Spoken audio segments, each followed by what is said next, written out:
السلام عليكم ورحمة الله وبركاته. الحمد لله والصلاة والسلام على رسول الله صلى الله عليه وسلم. أما بعد, মাশাআল্লাহ পুরো বিশ্বের মুসলমানরা শবে বারাত পালন করেছেন এবং আমাদের দিনাজপুরে আলহামদুলিল্লাহ এর মধ্যে নাম্বার 1 আমরা হযরত শেখ ফরিদ রহমতুল্লাহ আলাইহি গোরস্থানে 10:30টায় ইজতেমাই মোনাজাত করেছি, 11:30টায় শেখ জাহাঙ্গীর রহমতুল্লাহ আলাইহি গোরস্থানে করেছি এবং রাত 12:30টায় আমরা চেয়ার গাজী রাহমাহুল্লাহ তাদের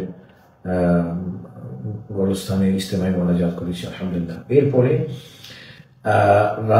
পুরো রাত সালাতুত তাসবিহ সহ ইসলামিক রিসার্চ সেন্টারে প্রায় 1100 লোকের সাহরির ইন্তজাম করেছি।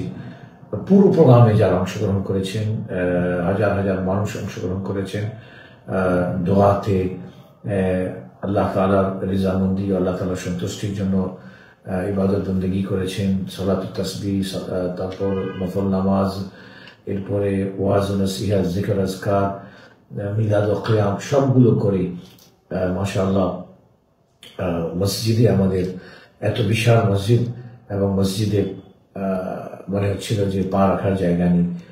অন্যদিকে সমস্ত প্রোগ্রামগুলো খুব কামিয়াব হয়েছে। প্রত্যেকটা প্রোগ্রামে হাজার হাজার মুসাল্লিয়ানে কেরাম আল্লাহ সুবহানাহু ওয়া তাআলা সবাইকে যেন কবুল করেন এবং আল্লাহ সুবহানাহু ওয়া তাআলা এই দিনের এই পবিত্র রজনীর আল্লাহ তাআলা আমাদের সকলের মেহনতকে যেন কবুল করেন। সবাইকে শুকরিয়া আদায় করছি এবং সবাইকে ধন্যবাদ জানাচ্ছি। আগামীতে আবার আমাদের শবে বারাতের প্রোগ্রাম এর চেয়ে ব্যাপকভাবে হবে। আগাম আপনাদের সবাইকে দাওয়াত দিচ্ছি।